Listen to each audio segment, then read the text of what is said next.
Hello, my dear students. With the continuation of previous part, in which we started the mechanical properties of engineering materials, so we'll see in some another mechanical properties in the part 3. Just let's start.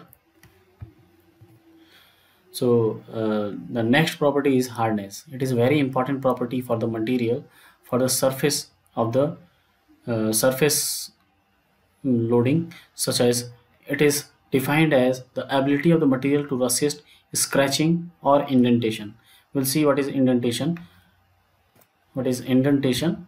By another hard body. So hardness is directly related to the strength, but this strength is for the surface of the material. So we can see in this picture in which two balls which are harder than these materials and which are going to indent means going to be impressed on the surface. So this force is if the this ball is going inside by this much of thickness, but this ball is going up to this thickness. So which material is said to be more hard, this or this? And this is the harder than these materials and it is going to be indent on the surface. So which material is more hard? This material is soft because this material is inserted more to the more depth, and but this is for less depth. So this material is more hard and this material is soft. This material is softer.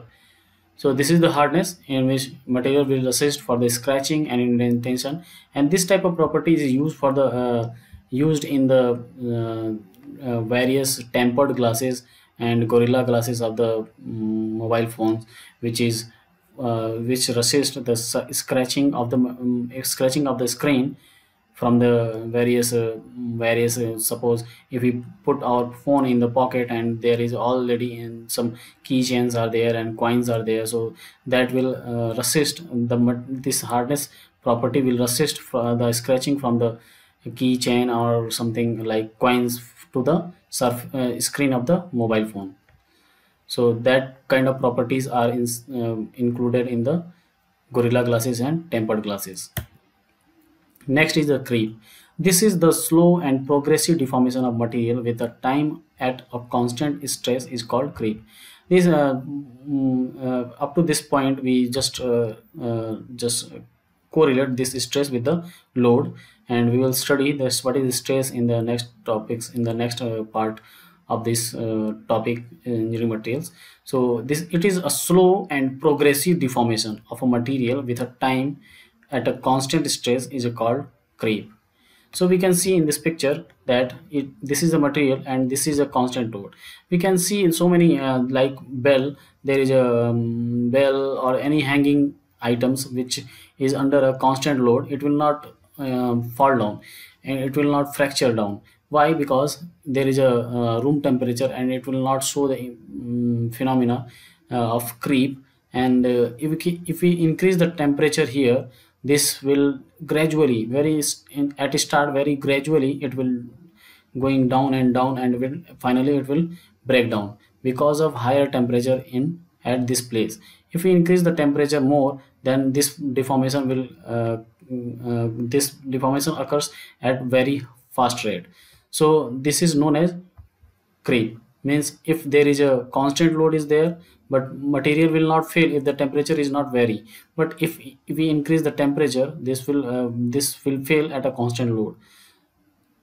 So if we can see this, this is a graph. This is a graph of creep curve. This is known as a creep curve, in which we can see this is a primary curve and this is the secondary and this is tertiary. Here it is a time and this is there. Here is a deformation of the material. This is known as the percentage deformation. So in case at a starting time the deformation is very slow and it is going to be constant like this, and at the end in the tertiary region it will deform very fast. It will deform and finally it will fracture here is this point. And in tertiary the rate is high, in secondary rate is almost constant, and in primary the deformation is very slow. So this is known as the creep curve. The next one is fatigue. Fatigue of the material under repeated or reversal stresses. Repeated means the force is increases and decreases, or if the force is compressive, and the next cycle it will tensile, compressive, tensile, and maximum value, lower value. If the force is applied on the material in such a way, then the material is said to be in the fatigue. If the material is very resistant to the this fatigue phenomena, then material is known as the higher fatigue strength material. So the machine parts are frequently subjected to the various stresses, and it is important to know the strength of the material in such condition. Means in that condition means if the forces are applied repeated or reversal nature, then the material strength will decreases. So in that case, we have to know what is the actual strength of the material in case of repeated and reversal cycles, means reversal forces or load. Right now we just correlate with this stress with the load. So if the repeated or reversal loads are applied on the machine components, that machine components will fail very earlier in static condition. But here if the repeated cycle, then material will be failed, but in that case the strength of the material will be decreases. So that kind of strength of the material is to be find out. So that strength is known as the fatigue strength, and the maximum stress at which the material will operate indefinitely without failure is known as endurance limit or fatigue limit. So we have to remember this endurance limit or fatigue limit. So we can see this is the stress.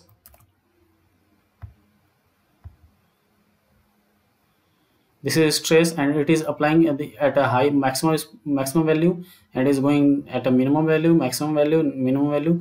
And this is the value of forces which is applied on the material, and which causes a sudden fracture at lower value of forces because of fatigue loading. So next is machinability. The ease with which a given material may be worked or shaped with a cutting tool. So remember this cutting tool. With cutting tool, if we provide a shape or work, if we do work on the material with a cutting tool very easily, then material is known as a very good machine, having a very good machinability. The machinability depends on the chemical composition, structure, and mechanical properties. If material is more hard, then it is not a machinable material. If material is more tough, then it is also not known as a machinability, much having no more machinability. Because if the it is material is a more tough, means it will fracture very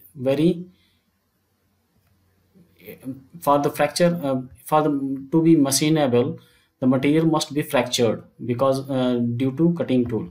So if material having a very high material is a very high tough, then material will not fracture, so it will not having a machinability. The next is weldability. It is the ability of the material to be joined by welding. The weldability depends upon the chemical composition, physical property, and heat treatment to which they are subjected to. So thank you for the this lecture for on mechanical properties. So now we'll study the stresses and strain in the next part. Thank you.